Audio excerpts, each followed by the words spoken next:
ਪੰਜਾਬ ਦੇ ਸਿਆਸੀ ਮਾਹੌਲ ਤੇ ਵਿਚਾਰ ਚਰਚਾ ਦੇ ਖਾਸ ਪ੍ਰੋਗਰਾਮ ਖਬਰ ਪੜਤਾਲ ਦੇ ਵਿੱਚ ਤੁਹਾਡਾ ਸਵਾਗਤ ਹੈ। ਅੱਜ ਅਸੀਂ ਖਾਸ ਤੌਰ ਤੇ ਸੂਬੇ ਦੇ ਸਿਆਸੀ ਮਾਹੌਲ ਦੇ ਉੱਪਰ ਪੜਤਾਲ ਦੇ ਖਾਸ ਪ੍ਰੋਗਰਾਮ ਖਬਰ ਪੜਤਾਲ ਦੇ ਵਿੱਚ ਤੁਹਾਡਾ ਸਵਾਗਤ ਹੈ। ਅੱਜ ਅਸੀਂ 2022 ਦੀਆਂ ਵਿਧਾਨ ਸਭਾ ਚੋਣਾਂ ਨੂੰ ਲੈ ਕੇ ਚੋਣ ਜ਼ਾਬਤੇ ਬਾਬਤ ਗੱਲਬਾਤ ਕਰਾਂਗੇ। ਸਟੂਡੀਓ 'ਚ ਮੇਰੇ ਨਾਲ ਮੌਜੂਦ ਨੇ ਸੀਨੀਅਰ ਪੱਤਰਕਾਰ ਸੁਰਿੰਦਰ ਡੱਲਾ ਜੀ। ਡੱਲਾ ਸਾਹਿਬ ਬਹੁਤ-ਬਹੁਤ ਸਵਾਗਤ ਹੈ। ਬਹੁਤ ਸਵਾਗਤ ਹੈ, ਬਹੁਤ-ਬਹੁਤ ਧੰਨਵਾਦ ਜਗਦੀਸ਼ ਜੀ ਤੁਹਾਡਾ ਵੀ ਔਰ ਦੁਨੀਆ ਭਰ ਦੇ ਪੰਜਾਬੀਆਂ ਦਾ। ਡੱਲਾ ਸਾਹਿਬ, ਚੋਣ ਜ਼ਾਬਤੇ ਬਾਰੇ ਗੱਲਬਾਤ ਕਰਾਂਗੇ ਅੱਜ। ਆਖਿਰ ਚੋਣ ਜ਼ਾਬਤਾ ਕਦੋਂ ਕੁ ਲੱਗ ਸਕਦਾ ਹੈ? ਅਜੇ ਚੋਣ ਜ਼ਾਬਤਾ ਲੱਗਣ ਦੀ ਕੀ ਸੰਭਾਵਨਾ ਹੈ? ਕਿਵੇਂ ਦੇਖਦੇ ਹੋ ਕਿ ਕਦੋਂ ਕੁ ਤੱਕ ਚੋਣ ਜ਼ਾਬਤਾ ਲੱਗ ਸਕਦਾ ਹੈ, ਜਾਂ ਫਿਰ ਜਿਵੇਂ ਤੁਸੀਂ ਐਨਾਲਿਸਿਸ ਕੀਤਾ ਹੈ ਕਿ ਚੋਣ ਜ਼ਾਬਤਾ ਲੱਗਣ ਦੇ ਵਿੱਚ ਥੋੜੀ ਦੇਰੀ ਹੋ ਸਕਦੀ ਹੈ, ਕੀ ਨੇ ਉਹਦੇ ਕਾਰਨ, ਤੇ ਚੋਣ ਜ਼ਾਬਤੇ ਦੀ ਕੀ ਸਿਆਸਤ ਹੁੰਦੀ ਹੈ ਉਸ ਦੇ ਬਾਰੇ ਵੀ ਸਾਡੇ ਦਰਸ਼ਕਾਂ ਨੂੰ ਥੋੜਾ ਦੱਸੋ। ਦੇਖੋ, ਸਭ ਤੋਂ ਪਹਿਲਾਂ ਤਾਂ ਮੈਨੂੰ ਇਹ ਲੱਗਦਾ ਹੈ ਜਗਦੀਸ਼ ਜੀ ਕਿ ਚੋਣ ਜ਼ਾਬਤਾ ਪੰਜਾਬ ਦੇ ਵਿੱਚ 31 ਜਨਵਰੀ ਤੋਂ ਬਾਅਦ ਲੱਗੇਗਾ। ਜਨਵਰੀ ਦੇ ਮਹੀਨੇ ਤੋਂ ਬਾਅਦ ਇਸ ਵਾਰ ਚੋਣ ਜ਼ਾਬਤਾ ਲੱਗ ਸਕਦਾ ਹੈ। ਹੁਣ ਗੱਲ ਕਰਦੇ ਹਾਂ 2017 ਦੀ।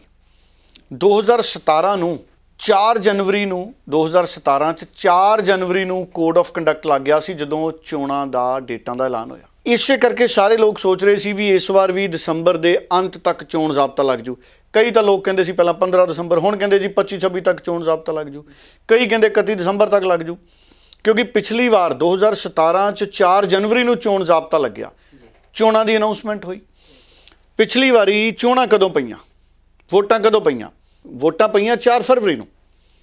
ਰਿਜ਼ਲਟ ਕਦੋਂ ਨਿਕਲਿਆ, ਗਿਣਤੀ ਕਿਸ ਦਿਨ ਹੋਈ ਵੋਟਾਂ ਦੀ? 11 ਮਾਰਚ ਨੂੰ। ਅਸੀਂ 2017 'ਚ ਜਾਈਏ, ਚੋਣ ਜ਼ਾਬਤਾ ਲੱਗਿਆ 4 ਜਨਵਰੀ, ਵੋਟਾਂ ਪਈਆਂ 4 ਫਰਵਰੀ, 1 ਮਹੀਨਾ ਮੰਨ ਲਈਏ, 1 ਮਹੀਨਾ ਪੂਰਾ ਸਮਾਂ ਦਿੱਤਾ। ਮੈਨੂੰ ਇਹ ਲੱਗਦਾ ਕਿ ਇਸ ਵਾਰ ਚੋਣ ਜ਼ਾਬਤਾ ਲੇਟ ਲੱਗੇਗਾ। ਪਿਛਲੀ ਵਾਰੀ 4 ਫਰਵਰੀ ਨੂੰ ਵੋਟਾਂ ਪਈਆਂ, ਇਸ ਵਾਰ ਮੈਨੂੰ ਲੱਗਦਾ 3 ਜਾਂ 4 ਫਰਵਰੀ ਨੂੰ ਚੋਣ ਜ਼ਾਬਤਾ ਲੱਗੇਗਾ। ਮੈਨੂੰ ਇਹ ਲੱਗ ਰਿਹਾ 3 ਜਾਂ 4 ਫਰਵਰੀ ਨੂੰ। ਕਿਉਂ? ਪਿਛਲੀ ਵਾਰੀ 4 ਫਰਵਰੀ ਨੂੰ ਵੋਟਾਂ ਪਈਆਂ, 11 ਮਾਰਚ ਨੂੰ ਰਿਜ਼ਲਟ ਆਇਆ, ਤੇ ਮੈਨੂੰ ਇਹ ਲੱਗਦਾ ਇਸ ਵਾਰ 4 ਫਰਵਰੀ ਦੇ ਨੇੜੇ ਤੇੜੇ ਜ਼ਾਬਤਾ ਲੱਗੂਗਾ ਤੇ 4-5 ਮਾਰਚ ਦੇ ਨੇੜੇ ਤੇੜੇ ਇਸ ਵਾਰ ਵੋਟਾਂ ਪੈਣਗੀਆਂ। ਇਸ ਵਾਰ ਵੋਟਾਂ 4 ਫਰਵਰੀ ਦੀ ਜਗ੍ਹਾ, 4-5 ਫਰਵਰੀ ਦੀ ਜਗ੍ਹਾ 4-5 ਮਾਰਚ ਦੇ ਨੇੜੇ ਪੈ ਸਕਦੀਆਂ ਨੇ। ਪਿਛਲੀ ਵਾਰੀ ਗਿਣਤੀ ਵੋਟਾਂ ਦੀ ਹੋਈ ਸੀ 11 ਮਾਰਚ ਨੂੰ। ਅਗਰ ਇਸ ਵਾਰ 4-5 ਮਾਰਚ ਦੇ ਨੇੜੇ 6-7 ਮਾਰਚ ਨੂੰ ਵੀ ਵੋਟਾਂ ਪੈਂਦੀਆਂ ਨੇ ਤਾਂ ਵੀ ਗਿਣਤੀ 11 ਨੂੰ ਹੋ ਸਕਦੀ, 12 ਨੂੰ ਹੋ ਸਕਦੀ ਹੈ। ਪਿਛਲੀ ਵਾਰੀ ਵਿਧਾਨ ਸਭਾ ਦੀ ਜਿਹੜੀ ਟਰਮ ਸੀ ਉਹ 18 ਮਾਰਚ ਤੱਕ ਦੀ ਸੀ। ਇਸ ਵਾਰ ਸਾਨੂੰ ਗਿਣਨਾ ਪੈਣਾ 16 ਮਾਰਚ 2017 ਨੂੰ ਕੈਪਟਨ ਅਮਰਿੰਦਰ ਨੇ ਸਹੁੰ ਚੱਕੀ ਸੀ। 16 ਮਾਰਚ 2017 ਤੋਂ ਪੂਰੇ 5 ਸਾਲ ਦੀ ਟਰਮ ਅਸੀਂ ਗਿਣ ਲਈਏ, 5-7 ਦਿਨ ਹੇਠ ਉੱਤ ਹੋ ਸਕਦੇ ਆ। ਮੈਨੂੰ ਇਹ ਵੀ ਪਤਾ ਲੱਗਿਆ ਕਿ ਮਾਰਚ 25-26 ਦੇ ਲਗਭਗ ਟਰਮ ਬਣਦੀ ਹੈ।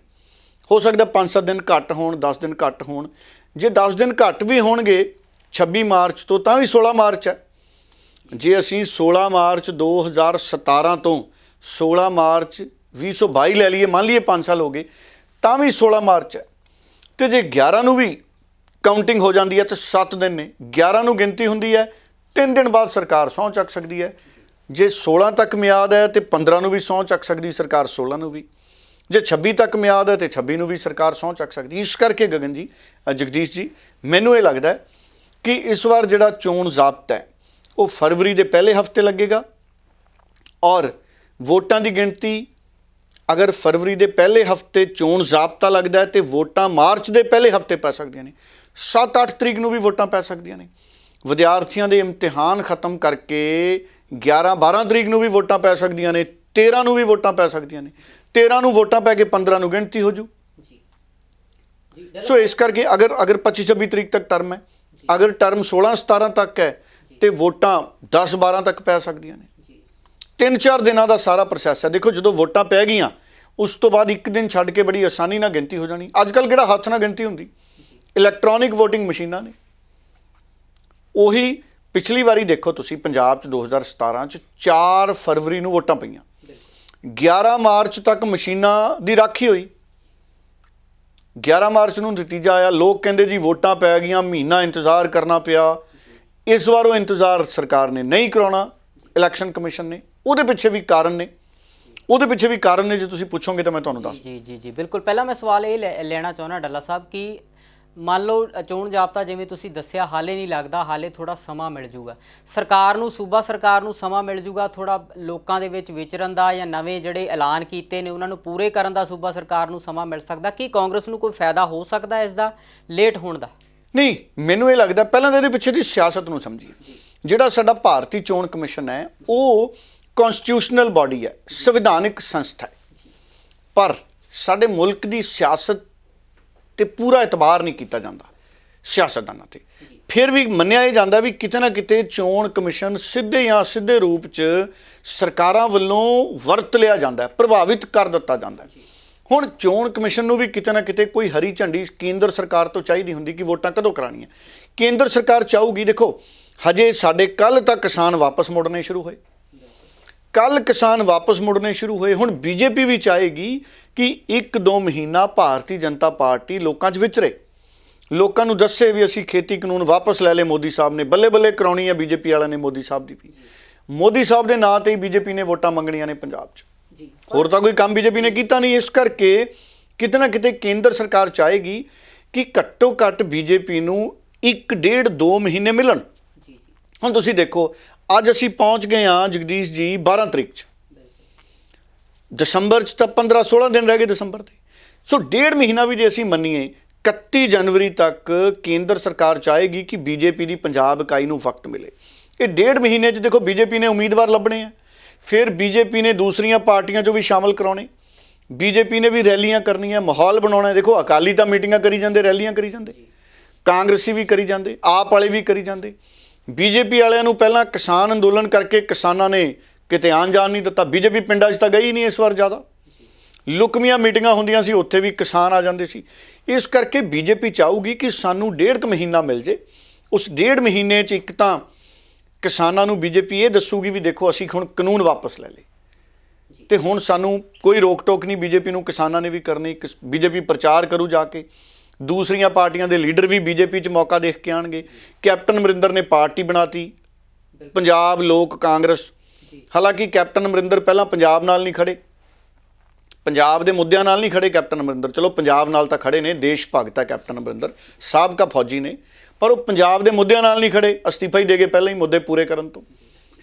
ਲੋਕਾਂ ਨਾਲ ਨਹੀਂ ਖੜੇ ਕਿਉਂਕਿ ਮੁੱਦਿਆਂ ਦੇ ਨਾਲ ਹੀ ਲੋਕ ਨੇ, ਕਾਂਗਰਸ ਨਾਲ ਨਹੀਂ ਖੜੇ ਕਿਉਂਕਿ ਅਸਤੀਫਾ ਦੇ ਗਏ ਕਾਂਗਰਸ ਤੋਂ, ਪਰ ਹੁਣ ਉਹਨਾਂ ਨੇ ਨਾਮ ਬਣਾ ਲਿਆ ਪੰਜਾਬ ਲੋਕ ਕਾਂਗਰਸ। ਚਲੋ ਕੈਪਟਨ ਅਮਰਿੰਦਰ ਸਤਿਕਾਰਤ ਆਗੂ ਨੇ, ਤਮਾਮ ਇਹ ਸਿਆਸੀ ਐਨਾਲਿਸਿਸ ਦੇ ਬਾਵਜੂਦ ਕੈਪਟਨ ਅਮਰਿੰਦਰ ਸਤਿਕਾਰਤ ਆਗੂ ਨੇ ਕਿਉਂਕਿ ਲੰਮਾ ਸਮਾਂ ਉਹਨਾਂ ਨੇ ਮੁੱਖ ਮੰਤਰੀਸ਼ਿਪ ਪੰਜਾਬ 'ਚ ਨਿਭਾਈ ਹੈ, ਪਰ ਉਹਦਾ ਕਾਮਯਾਬ ਮੁੱਖ ਮੰਤਰੀ ਕੈਪਟਨ ਅਮਰਿੰਦਰ ਸਿੰਘ ਨਹੀਂ ਗਿਣੇ ਜਾਣੇ, ਮੈਂ ਜ਼ਰੂਰ ਕਹਿਦਾ। ਪਰ ਹੁਣ ਕੈਪਟਨ ਅਮਰਿੰਦਰ ਦੀ ਬੀਜੇਪੀ ਨਾਲ ਸਾਂਝ ਬਣ ਗਈ, ਹੁਣ ਢੀਂਡਸਾ ਸਾਹਿਬ ਨੂੰ ਵੀ ਨਾਲ ਲੈ ਕੇ ਆਉਣਾ। ਕੈਪਟਨ ਅਮਰਿੰਦਰ, ਬੀਜੇਪੀ, ਸੁਖਦੇਵ ਢੀਂਡਸਾ ਅਗਰ ਇਕੱਠੇ ਹੋ ਜਾਂਦੇ ਆ ਤੇ ਕੋਈ ਜੋੜ ਤੋੜ ਕਰਨਗੇ ਵੀ ਕਿਹੜਾ ਉਮੀਦਵਾਰ ਨੂੰ ਬੀਜੇਪੀ ਟਿਕਟ ਦੇਵੇ, ਕਿਹਨੂੰ ਕੈਪਟਨ ਅਮਰਿੰਦਰ ਟਿਕਟ ਦੇਣ, ਕਿਹਨੂੰ ਢੀਂਡਸਾ ਸਾਹਿਬ ਦੀ ਪਾਰਟੀ ਤੋਂ ਟਿਕਟ ਦਵਾਈਏ ਜੇ ਇਕੱਠੇ ਹੁੰਦੇ ਆ ਤਾਂ।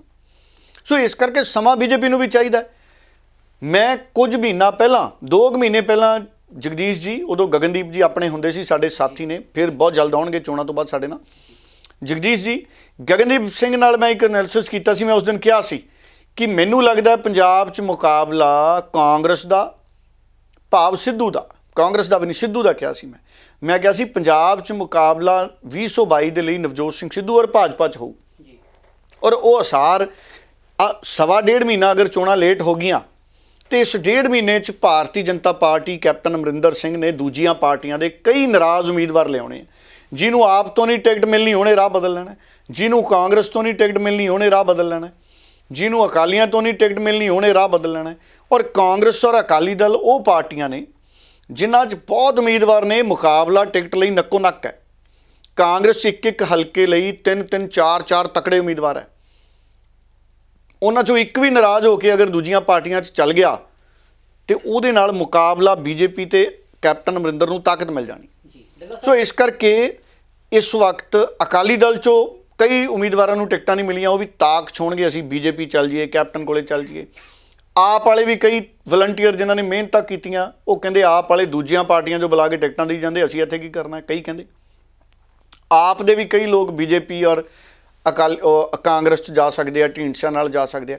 ਇਸ ਕਰਕੇ ਸਿਆਸਤ ਬੜੀ ਦਿਲਚਸਪ ਹੋਣ ਵਾਲੀ ਹੈ ਜਗਦੀਸ਼ ਜੀ ਆਉਂਦੇ ਦਿਨਾਂ ਦੇ ਵਿੱਚ। ਔਰ ਮੈਨੂੰ ਲੱਗਦਾ ਕਿ ਮੁੱਖ ਮੁਕਾਬਲਾ ਨਵਜੋਤ ਸਿੰਘ ਸਿੱਧੂ ਔਰ ਬੀਜੇਪੀ ਦੇ ਵਿਚਾਲੇ ਬਣ ਸਕਦਾ ਹੈ, ਪੰਜਾਬ ਦੇ ਵਿੱਚ ਬਣ ਸਕਦਾ। ਹਜੇ ਵੀ ਕਈ ਲੋਕ ਕਹਿਣਗੇ ਕਿ ਬੀਜੇਪੀ ਨੂੰ ਵੋਟਾਂ ਪੈਣੀਆਂ ਨਹੀਂ ਜੀ, ਬੀਜੇਪੀ ਨੂੰ ਵੋਟਾਂ ਕਿਵੇਂ ਪੈ ਜਾਣਗੀਆਂ, ਕਿਸਾਨ ਨਾਰਾਜ਼ ਨੇ। ਡੇਢ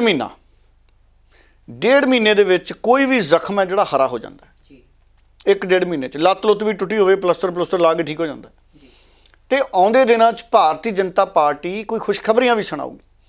ਮੈਨੂੰ ਲੱਗਦਾ ਮੋਦੀ ਸਾਹਿਬ ਕੋਈ ਵੱਡਾ ਪੈਕੇਜ ਕੱਢ ਕੇ ਲਿਆਉਣਗੇ ਪੰਜਾਬ ਲਈ। ਹੁਣ ਵੱਡੇ ਲੀਡਰ ਜਦੋਂ ਵੱਡੀ ਗੱਲ ਕਰਦੇ ਨੇ, ਜੇ ਮੋਦੀ ਸਾਹਿਬ ਕਹਿ ਦੇਣ ਵੀ ਮੈਂ 2 ਲੱਖ ਕਰੋੜ ਦਾ ਪੈਕੇਜ ਦਿੰਦਾ, ਜਾਂ ਕੋਈ ਕਰਜ਼ਾ ਹੀ ਮਾਫ ਕਰ ਦੇਣ ਕਿਸਾਨਾਂ ਦਾ, ਦੇਖੋ ਕਿੱਡੀ ਖੁਸ਼ੀ ਦੀ ਗੱਲ ਹੈ ਜੇ ਕਿਸਾਨਾਂ ਦਾ ਕਰਜ਼ਾ ਮਾਫ ਹੋ ਜੇ। ਕੈਪਟਨ ਤਾਂ ਕਰ ਨਹੀਂ ਸਕਿਆ। ਜੇ ਮੋਦੀ ਸਾਹਿਬ ਕਹਿਣ ਵੀ ਮੈਂ ਕਿਸਾਨਾਂ ਦਾ ਕਰਜ਼ਾ ਮਾਫ ਅੱਜ ਤੋਂ, ਤੇ ਪ੍ਰਕਿਰਿਆ ਸ਼ੁਰੂ ਹੋ ਜਾਏ ਤੇ ਕਿਸਾਨਾਂ ਨੂੰ ਬੈਂਕ ਕਹਿ ਦੇਣ ਵੀ ਤੁਹਾਡਾ ਕਰਜ਼ਾ ਆ ਗਿਆ, ਤੇ ਕਿੱਡੀ ਗੱਲ ਬਣ ਗਈ ਜੀ। ਕਿਸਾਨਾਂ ਨੂੰ ਕੀ ਚਾਹੀਦਾ, ਪਿਆਸੇ ਨੂੰ ਕੀ ਚਾਹੀਦਾ, 2 ਬੂੰਦਾਂ ਪਾਣੀ। ਤੇ ਸਾਡੇ ਕਿਸਾਨ ਕਰਜ਼ਈ ਤਾਂ ਮਾੜੀਆਂ ਨੀਤੀਆਂ ਕਰਕੇ ਹੋਏ ਨੇ ਨਾ। ਸਾਡੇ ਕਿਸਾਨਾਂ ਨੇ ਕਿਹੜਾ ਪੈਸਾ ਲੈ ਕੇ ਆਪਣੇ ਮਕਾਨ ਬਣਾ ਲਏ, ਖੇਤੀ 'ਚ ਕਰਜ਼ਈ ਹੋਏ, ਮਾੜੀਆਂ ਨੀਤੀਆਂ ਕਰਕੇ ਕਰਜ਼ਈ ਹੋਏ। ਅਗਰ ਕੇਂਦਰ ਸਰਕਾਰ ਸਮੁੱਚੀ ਕਿਸਾਨੀ ਦਾ ਕਰਜ਼ਾ ਮਾਫ ਕਰ ਦਿੰਦੀ ਹੈ, ਬੀਜੇਪੀ ਮੁਕਾਬਲੇ 'ਚ ਹੈ। ਪਰ ਅਗਲੀ ਲੜਾਈ ਹੈ ਜਿਹੜੀ, ਉਹ ਕੌਣ ਜਿੱਤੂ, ਉਹ ਮੁੱਦਿਆਂ ਤੇ ਆਧਾਰਿਤ ਹੈ। ਮੁਕਾਬਲਾ ਫਿਰ ਵੀ ਸਿੱਧੂ ਦਾ ਤੇ ਬੀਜੇਪੀ ਦਾ ਹੀ ਹੋਣਾ ਉਸ ਹਾਲਾਤਾਂ 'ਚ ਜਦੋਂ ਬੀਜੇਪੀ ਸਮੁੱਚੀ ਕਿਸਾਨੀ ਦਾ ਕਰਜ਼ਾ ਮਾਫ ਕਰ ਦੂ। ਕਿਉਂ? ਕਿਉਂਕਿ ਅਗਰ ਬੀਜੇਪੀ ਕਿਸਾਨਾਂ ਦਾ ਕਰਜ਼ਾ ਵੀ ਮਾਫ ਕਰਦੀ ਹੈ, ਇਹ ਕੋਈ ਅਹਿਸਾਨ ਨਹੀਂ। ਮੈਂ ਫਿਰ ਉਹੀ ਕਿਹਾ ਸੀ ਕਿ ਸਰਕਾਰਾਂ ਦੀਆਂ ਮਾੜੀਆਂ ਨੀਤੀਆਂ ਕਰਕੇ ਹੀ ਕਿਸਾਨ ਕਰਜ਼ਈ ਹੋਇਆ। ਉਹ ਵੀ ਇੱਕ ਤਰੀਕੇ ਨਾਲ ਹੱਕ ਕਿਸਾਨਾਂ ਦਾ ਵਾਪਸ ਮਿਲ ਜੂਗਾ ਵੀ ਇਹ ਸਾਡਾ, ਦੇਖੋ ਕਿਸਾਨੀ ਦਾ ਹੱਕ ਹੈ ਕਿ ਸਾਡਾ ਮੁਲਕ ਉਹਨਾਂ ਦਾ ਕਰਜ਼ਾ ਮਾਫ ਕਰੇ, ਕੇਂਦਰ ਦੀ ਸਰਕਾਰ ਉਹਨਾਂ ਦਾ ਕਰਜ਼ਾ ਮਾਫ ਕਰੇ। ਕਿਉਂ? ਜ਼ਮੀਨ ਜਿਪਸਮ ਘਟ ਗਿਆ, ਉਪਜਾਊ ਸ਼ਕਤੀ ਘਟ ਗਈ, ਪਾਣੀ ਅਸੀਂ ਧਰਤੀ ਦਾ ਵਰਤਤਾ, ਕਣਕ ਝੋਨਾ ਪੈਦਾ ਕਰ ਮੁਲਕ ਨੂੰ ਦਿੱਤਾ ਜਦੋਂ ਅਮਰੀਕਾ ਤੋਂ ਮੰਗਾਉਂਦੇ ਸੀ ਰਾਸ਼ਨ, ਤੇ ਪੰਜਾਬ ਨੇ ਨਿਰਭਰ ਕੀਤਾ, ਆਤਮ ਨਿਰਭਰ ਕੀਤਾ ਦੇਸ਼। ਇਸ ਕਰਕੇ ਸਾਡੇ ਮੁਲਕ ਦੀਆਂ ਸਰਕਾਰਾਂ ਲਈ ਇਹ ਫਰਜ਼ ਹੈ ਕਿ ਉਹ ਸਮੁੱਚੀ ਕਿਸਾਨੀ ਦਾ ਇੱਕ ਵਾਰੀ ਕਰਜ਼ਾ ਮਾਫ ਕਰ ਦੇਣ ਤੇ ਕਿਸਾਨੀ ਆਰਥਿਕਤਾ ਪਟੜੀ ਤੇ ਆਵੇ। ਹੁਣ 31 ਜਨਵਰੀ ਤੱਕ ਅਗਰ ਜ਼ਾਬਤਾ ਨਹੀਂ ਲੱਗਦਾ, 1.5 ਮਹੀਨਾ ਬੀਜੇਪੀ ਕੋਲੇ ਵੀ ਹੈ ਆਪਣੇ ਸਿਆਸੀ ਪੱਤੇ ਖੇਡਣ ਨੂੰ। ਬੀਜੇਪੀ ਵੀ ਕਈ ਵੱਡੇ ਲੀਡਰ ਮੁੱਖ ਮੰਤਰੀ ਦੇ ਤੌਰ ਤੇ ਲਿਆ ਸਕਦੀ ਹੈ, ਸੋ ਮੁਕਾਬਲਾ ਬਣੂਗਾ। ਇਸ ਕਰਕੇ ਮੈਨੂੰ ਇਹ ਲੱਗਦਾ ਹੈ ਕਿ ਅਗਰ ਬੀਜੇਪੀ 31 ਜਨਵਰੀ ਤੱਕ ਚਾਹਵੇ, ਕੇਂਦਰ ਸਰਕਾਰ ਮਤਲਬ ਚਾਹਵੇ ਕਿ ਚੋਣ ਜ਼ਾਬਤਾ ਨਾ ਲੱਗੇ, ਤੇ ਨਹੀਂ ਲੱਗੂਗਾ। ਪਰ ਮੈਨੂੰ ਲੱਗਦਾ ਕਿ ਚੋਣ ਜ਼ਾਬਤਾ ਨਹੀਂ ਲੱਗਦਾ 31 ਜਨਵਰੀ ਤੱਕ, ਉਸ ਤੋਂ ਬਾਅਦ ਲੱਗੂਗਾ। ਜੀ ਡੱਲਾ ਸਾਹਿਬ, ਤੁਸੀਂ ਦੱਸਿਆ ਕਿ ਜੇਕਰ ਸਮਾਂ ਮਿਲਦਾ ਤਾਂ ਬੀਜੇਪੀ ਫਾਇਦਾ ਲੈ ਸਕਦੀ ਹੈ, ਸਿਆਸੀ ਜੋੜ ਤੋੜ ਹੋ ਸਕਦੇ ਨੇ, ਗੱਠਜੋੜ ਹੋ ਸਕਦਾ ਹੈ, ਜਿਵੇਂ ਤੁਸੀਂ ਐਨਾਲਿਸਿਸ ਕੀਤਾ। ਪਰ ਇਹ ਜਿਹੜਾ ਸਮਾਂ ਹੈ, ਜਿਹੜਾ ਸਿਆਸੀ ਸਮਾਂ ਜਿਹੜਾ ਮਿਲ ਜਾਣਾ ਬੀਜੇਪੀ ਨੂੰ ਗੱਠਜੋੜ ਕਰਨ ਦੇ ਲਈ, ਪੰਜਾਬ 'ਚ ਸਿਆਸੀ ਮਾਹੌਲ ਬਣਾਉਣ ਦੇ ਲਈ, ਉਸ ਸਮੇਂ ਦੇ ਵਿੱਚ ਸਰਕਾਰ ਨੂੰ ਵੀ ਤਾਂ ਟਾਈਮ ਮਿਲ ਜੂਗਾ। ਆਪਾਂ ਕਹਿੰਦੇ ਹਾਂ ਕਿ ਚੰਨੀ ਸਾਹਿਬ ਕੋਲ ਸਮਾਂ ਥੋੜ੍ਹਾ ਵਾਅਦੇ ਪੂਰੇ ਕਰਨ ਦਾ, ਲੋਕਾਂ ਦੇ ਨਾਲ ਮਿਲਣ ਵਰਤਨ ਦਾ, ਆਪਣਾ ਆਧਾਰ ਬਣਾਉਣ ਦਾ। ਕੀ ਪੰਜਾਬ ਕਾਂਗਰਸ ਜਾਂ CM ਚੰਨੀ ਵੀ ਇਸ ਸਮੇਂ ਦਾ ਫਾਇਦਾ ਲੈ ਸਕਦੇ ਨੇ? ਇਹ ਨਿਰਭਰ ਕਰਦਾ ਚਰਨਜੀਤ ਚੰਨੀ ਉਹਨਾਂ ਦੀ ਕਾਬਲੀਅਤ ਤੇ। ਦੇਖੋ ਐਲਾਨ ਬਹੁਤ ਕਰਤੇ ਚਰਨਜੀਤ ਚੰਨੀ ਨੇ ਜੀ। ਪੰਜਾਬ ਦੇ ਬੋਰਡ ਨੇ ਜਿਹੜੇ ਇਸ਼ਤਿਹਾਰਾਂ ਵਾਲੇ, ਉਹ ਐਲਾਨਾਂ ਨਾਲ ਭਰੇ ਪਏ ਆ। ਮੈਂ ਕਹਿੰਦਾ ਅੱਜ ਕੱਲ੍ਹ ਮੈਨੂੰ ਆ ਗਾਣੇ ਗੁਣੇ ਸੁਣਨ ਦੀ ਲੋੜ ਹੀ ਨਹੀਂ ਪੈਂਦੀ। ਮੈਂ ਦਲਜੀਤ ਦੋਸਾਂਝ ਦੇ ਗਾਣੇ ਪਹਿਲਾਂ ਬਹੁਤ ਸੁਣਦਾ ਸੀ ਜੀ, ਗਿੱਪੀ ਗਰੇਵਾਲ ਦੇ ਵੀ ਬਹੁਤ ਸੁਣਦਾ ਸੀ। ਅੱਜ ਕੱਲ੍ਹ ਸੁਣਨ ਦੀ ਲੋੜ ਹੀ ਨਹੀਂ ਪੈਂਦੀ। ਹੁਣ ਜਦੋਂ ਮੈਂ ਕਾਰ 'ਚ ਕਿਤੇ ਆਉਣਾ ਜਾਣਾ, ਇੰਨੇ ਇਸ਼ਤਿਹਾਰੀ ਬੋਰਡ ਨੇ ਨਾ, ਹਰ ਇਸ਼ਤਿਹਾਰੀ ਬੋਰਡ 'ਤੇ ਨਵਾਂ ਇਸ਼ਤਿਹਾਰ। ਬਹੁਤੇ ਬੋਰਡ ਚੰਨੀ ਸਾਹਿਬ ਦੇ ਆ, ਉਹਨਾਂ 'ਚ ਹੀ ਧਿਆਨ ਲੱਗਿਆ ਰਹਿੰਦਾ। ਕਿਤੇ 10 ਰੁਪਏ ਪੈਟਰੋਲ ਮਾਫ, 5 ਰੁਪਏ ਡੀਜ਼ਲ ਮਾਫ, ਕਿਤੇ ਘਰ ਘਰ ਚੱਲੀ ਗੱਲ, ਚੰਨੀ ਕਰਦਾ ਮਸਲੇ ਹੱਲ, ਕਿਤੇ ਉਹ ਕਿੱਟ ਵੰਡੀ ਜਾਂਦੇ, ਕਿਤੇ ਉਹ ਨੌਕਰੀ ਦੇਈ ਜਾਂਦੇ, ਕਿਤੇ ਕੁਛ ਲਿਖਿਆ, ਕਿਤੇ ਕੁਛ ਲਿਖਿਆ। ਕੈਪਟਨ ਅਮਰਿੰਦਰ ਤੋਂ ਇਹ ਸ਼ੁਰੂ ਹੋਈ ਪ੍ਰਥਾ। ਕੈਪਟਨ ਅਮਰਿੰਦਰ ਨੇ, ਮੈਨੂੰ ਲੱਗਦਾ ਇਹ ਪੂਰਾ ਢਾਂਚਾ ਇਸ਼ਤਿਹਾਰਾਂ ਦਾ ਕੈਪਟਨ ਅਮਰਿੰਦਰ ਨੇ ਤਿਆਰ ਕਰਾਇਆ ਹੋਣਾ ਵੀ ਪੂਰਾ ਪੰਜਾਬ ਰੰਗ ਦਿਓ ਇਸ਼ਤਿਹਾਰਾਂ 'ਚ। ਤੇ ਉਹ ਕੈਪਟਨ ਸਾਹਿਬ ਚਲੇ ਗਏ, ਉਹ ਚੰਨੀ ਸਾਹਿਬ ਦੀਆਂ ਫੋਟੋਆਂ ਆ ਗਈਆਂ। ਜੇ ਚੰਨੀ ਸਾਹਿਬ ਨਾ ਮੁੱਖ ਮੰਤਰੀ ਬਣਦੇ, ਇਸ ਤਰ੍ਹਾਂ ਦੇ ਇਸ਼ਤਿਹਾਰ ਕੈਪਟਨ ਅਮਰਿੰਦਰ ਦੇ ਲੱਗਣੇ ਸੀ। ਸੋ ਉਹ 'ਚ ਹੁਣ ਚੰਨੀ ਸਾਹਿਬ ਆ ਗਏ। ਪਰ ਹੁਣ ਮਸਲਾ ਇਹ ਹੈ ਕਿ ਕੀ ਬਿਜਲੀ ਦੇ ਬਿੱਲ ਸਾਰਿਆਂ ਦੇ ਮਾਫ ਹੋ ਕੇ ਆ ਗਏ, ਘਟ ਕੇ ਆ ਗਏ? ਹੁਣ ਪਿੱਛੇ ਜੇ ਗੱਲਾਂ ਚੱਲੀਆਂ ਵੀ ਜਨਵਰੀ 'ਚ ਆ ਜਾਣਗੇ ਜੀ। ਹੁਣ 2 ਮਹੀਨੇ ਅਗਰ ਵੱਧਦੇ, ਅਗਰ ਜਨਵਰੀ 'ਚ ਬਿੱਲ ਨਾ ਆਏ, ਸਸਤੇ ਹੋ ਗਏ ਬਿਜਲੀ ਦੇ, ਤੇ ਲੋਕ ਗੁੱਸਾ ਕੱਢ ਦੇਣਗੇ ਵੋਟਾਂ 'ਚ। ਜੇ ਬਿੱਲ ਸਸਤੇ ਹੋ ਕੇ ਆ ਗਏ ਤੇ ਲੋਕ ਖੁਸ਼ ਹੋ ਜਾਣਗੇ। ਪਰ ਸਵਾਲ ਇਹ ਹੈ ਵੀ ਸਰਕਾਰ ਕੋਲੇ ਪੈਸਾ ਕਿੱਥੋਂ ਆਊਗਾ? ਸੂਬੇ ਵਾਲੀ ਕੋਲੇ, ਸੂਬੇ ਵਾਲੀ ਦਾ ਖਜ਼ਾਨਾ ਤਾਂ ਵੈਸੇ ਹੀ ਖਾਲੀ ਹੈ। ਮਾਫੀਆ ਰੇਤ ਵਾਲਾ ਲੁੱਟ ਕੇ ਖਾ ਗਿਆ, ਸ਼ਰਾਬ ਮਾਫੀਆ ਲੁੱਟ ਕੇ ਖਾ ਗਿਆ, ਖਜ਼ਾਨੇ 'ਚ ਪੈਸੇ ਕਿੱਥੇ ਦੇ? ਹੁਣ ਚੰਨੀ ਸਾਹਿਬ ਕਹਿੰਦੇ ਸੀ ਕਿ ਅਸੀਂ 36,000 ਮੁਲਾਜ਼ਮ ਪੱਕੇ ਕਰਤੇ। ਕੱਲ ਪਰਸੋਂ ਹੀ ਆਪਾਂ ਦੇਖਿਆ, ਕੁਝ ਦਿਨ ਪਹਿਲਾਂ ਹੀ ਅਧਿਆਪਕ ਕੁੱਟੇ ਗਏ। ਅਧਿਆਪਕ ਕਿਉਂ ਕੁੱਟੇ ਗਏ ਜੀ? ਸੋ ਇਸ ਕਰਕੇ ਇਹ ਚਰਨਜੀਤ ਚੰਨੀ ਉਹਨਾਂ ਦੀ ਸਰਕਾਰ ਦੀ ਕਾਬਲੀਅਤ ਤੇ ਨਿਰਭਰ ਕਰਦਾ ਹੈ। ਅਗਰ ਤਾਂ ਚਰਨਜੀਤ ਚੰਨੀ ਮਾਹੌਲ ਖੁਸ਼ਨੁਮਾ ਬਣਾ ਗਏ, ਘਰ ਘਰ ਚੱਲੀ ਗੱਲ, ਚੰਨੀ ਕਰ ਗਿਆ ਮਸਲੇ ਹੱਲ। ਜੇ ਤਾਂ ਚੰਨੀ ਮਸਲੇ ਹੱਲ ਕਰ ਗਿਆ ਫਿਰ ਤਾਂ ਚੰਨੀ ਚੰਨੀ ਹੈ। ਜੇ ਚਰਨਜੀਤ ਚੰਨੀ ਮਸਲੇ ਹੱਲ ਨਾ ਕਰ ਗਿਆ ਤੇ ਫਿਰ ਮੇਲਾ ਨਵਜੋਤ ਸਿੰਘ ਸਿੱਧੂ ਨੇ ਲੁੱਟ ਲੈਣਾ।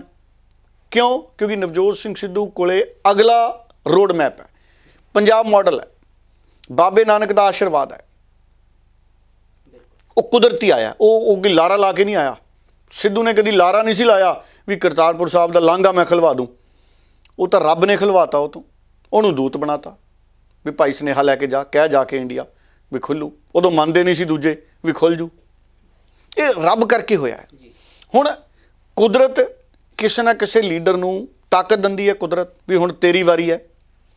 ਤੇ ਮੈਨੂੰ ਇਹ ਲੱਗਦਾ ਵੀ ਹੁਣ ਨਵਜੋਤ ਸਿੰਘ ਸਿੱਧੂ ਦੀ ਵਾਰੀ ਹੈ। ਉਹਦੇ ਕੋਲੇ ਪੰਜਾਬ ਦਾ ਮਾਡਲ ਹੈ, ਰੋਡ ਮੈਪ ਹੈ। ਤੇ ਅਗਰ ਸਿੱਧੂ ਵਰਸਸ ਬੀਜੇਪੀ ਮੁਕਾਬਲਾ ਹੁੰਦਾ, ਬੜਾ ਦਿਲਚਸਪ ਹੋਊਗਾ। ਪਰ ਮੈਨੂੰ ਇਹ ਲੱਗਦਾ ਕਿ ਸਰਕਾਰ, ਜੇ ਰੱਬ ਨੇ ਤੈਅ ਕੀਤਾ ਕਿ ਨਵਜੋਤ ਸਿੰਘ ਸਿੱਧੂ ਨੂੰ ਅੱਗੇ ਲੈ ਕੇ ਆਉਣਾ ਹੈ, ਤੇ ਫਿਰ ਨਵਜੋਤ ਸਿੰਘ ਸਿੱਧੂ ਦੇ ਜ਼ਰੀਏ ਭਲਾ ਪੰਜਾਬ ਦਾ ਹੋ ਸਕਦਾ ਹੈ। ਜੀ ਡੱਲਾ ਸਾਹਿਬ, ਉਮੀਦ ਕਰਦੇ ਹਾਂ ਕਿ ਸੱਤਾ 'ਚ ਕੋਈ ਵੀ ਪਾਰਟੀ, ਕੋਈ ਵੀ ਆਗੂ ਆਵੇ, ਆਮ ਲੋਕਾਂ ਦੀ ਗੱਲ ਸੁਣੀ ਜਾਵੇਗੀ ਤੇ ਪੰਜਾਬ ਦੇ ਵਿੱਚ ਸਿਆਸੀ ਮਾਹੌਲ ਜਿਹੜਾ ਬਦਲੇਗਾ, ਲੋਕਾਂ ਦੀ ਗੱਲ ਸੁਣੀ ਜਾਊਗੀ, ਲੋਕਾਂ ਦੀ ਜ਼ਿੰਦਗੀ ਖੁਸ਼ਹਾਲ ਹੋਏਗੀ। ਹੁਣ ਆਪਾਂ ਇਸ ਪ੍ਰੋਗਰਾਮ ਨੂੰ ਇੱਥੇ ਖਤਮ ਕਰਦੇ ਹਾਂ। ਡੱਲਾ ਸਾਹਿਬ, ਦਰਸ਼ਕਾਂ ਤੋਂ ਇਜਾਜ਼ਤ ਲੈਂਦੇ ਹਾਂ। ਬਹੁਤ ਬਹੁਤ ਧੰਨਵਾਦ। ਬਹੁਤ ਬਹੁਤ ਧੰਨਵਾਦ।